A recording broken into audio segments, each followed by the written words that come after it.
Next tonight, a reversal of fortune for TikTok. The popular social media platform is welcoming users back after abruptly shutting down before the start of the ban in the U.S. This comes after President-elect Trump vowed to delay the ban. Here's ABC's Elizabeth Schulze with the new details coming in tonight. Just hours after TikTok shut down the app for its 170 million users as a nationwide ban took effect, tonight it's back up and running. We're back. TikTok restoring service shortly after President-elect Trump stepped in this morning, promising to delay enforcement of the ban by signing an executive order when he takes office. And as of today, TikTok is back.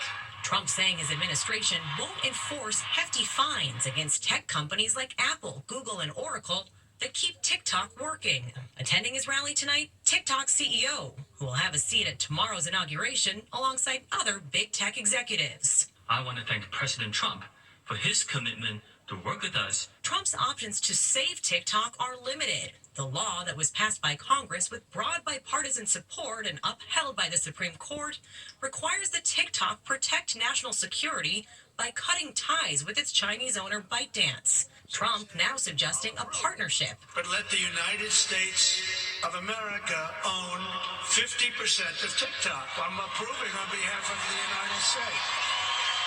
So they'll have a partner, the United States, and they'll have a lot of bidders. The app's 14-hour shutdown overnight left users reeling. And with that, the TikTok era comes to an end. Anose Ijewori left her job as an ER nurse 2 years ago to become a full-time content creator. I feel like sometimes people forget that there are people on the app that are using this as their income, and so you're kind of in the middle, and it feels like they don't really care. She worries other apps owned by ByteDance, like the popular video editing app CapCut that's still offline, may not return. For so many, this is more than just a pastime. Elizabeth joins us now. Elizabeth, we know that ban was passed with bipartisan support and then upheld by the Supreme Court. Can an executive order from Trump reverse that? Lindsay, a president cannot undo or change a law. He does have enforcement discretion, but tonight Republican Senator Tom Cotton is warning that tech companies could still face billions of dollars in fines under this law in the future.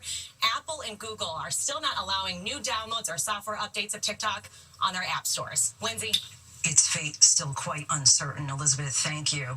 President-elect Trump is back in the nation's capital for this, the eve of his second inauguration. He's holding a final victory rally inside the Capital One Arena, his supporters lining up for blocks. Here's ABC's senior White House correspondent, Selena Wang. Tonight, President-elect Donald Trump taking a victory lap on the eve of his inauguration. We won! Take back our country.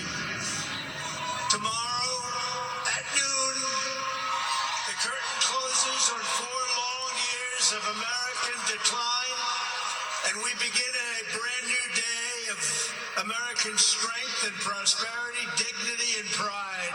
Trump supporters traveling from across the country to celebrate in the nation's capital. Greatest American comeback in American history. What is the number one thing that you want Trump to do? And the war in Ukraine.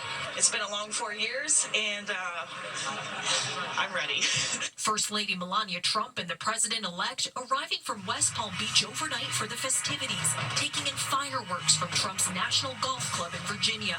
Tonight, the nation's capital on high alert with 25,000 security personnel and 30 miles of barricades. Nearly 8,000 National Guard troops from 40 states also supporting local police. The United States Secret Service saying today that while the country remains in a heightened threat environment, there is no active direct threat to the inauguration.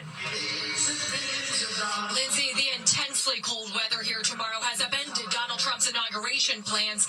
Instead of holding an outdoor rally, Donald Trump tomorrow will come back here to this very same arena for a celebration event. Lindsay? The city is certainly packed with supporters. Selena, thank you. And stay with ABC News tomorrow morning. I'll be joining David Muir in Washington for the second inauguration of Donald J. Trump. Continuous coverage begins tomorrow on Good Morning America.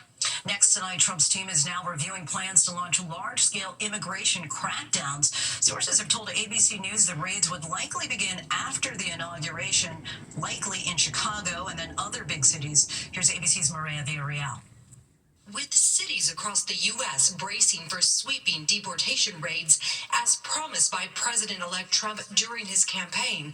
Tonight, his administration says it's rethinking where to launch the large-scale crackdowns. Sources initially telling ABC News the raids would begin right after the inauguration, likely in Chicago and then other big sanctuary cities. The operations involving high-priority criminal targets that DHS teams have been investigating for months, migrant targets that pose a danger to our communities. The plans first reported by the New York Times and Wall Street Journal, with Trump's border czar addressing the raids on Fox News. They're going to be targeted enforcement operations, so when ICE goes out, they're going to know exactly who they're looking for, pretty much where they'll find him. Others that are in the United States illegally. They may not be a criminal priority, but we're not walking away from them. In a phone interview on Saturday with our Rachel Scott, Trump calling the raids a big priority. In Mexico, immigration officials ramping up shelter capacity, bracing for an influx of deportees in border cities that could create chaos. We know Homeland Security agents will be sent here to strike fear in the hearts of our students and their families, and we are not standing for it. Tonight, the news stoking deportation fears, lines wrapping around a federal immigration building in Charlotte as people try to get their cases heard. And in Chicago, nonprofit groups say people are terrified to leave their homes. With all the rhetoric that's coming out, and I feel the anxiety is more the fear of the unknown. Lindsay, border communities are preparing for what might happen, but so far no word yet on any raids here. That said, cities like El Paso, they've been through things like this before. So whether it's an influx of migrants or whether it's raids locally, they tell me they have a plan ready to go. Lindsay? And we know dozens of emergency locations are also on standby, Maria.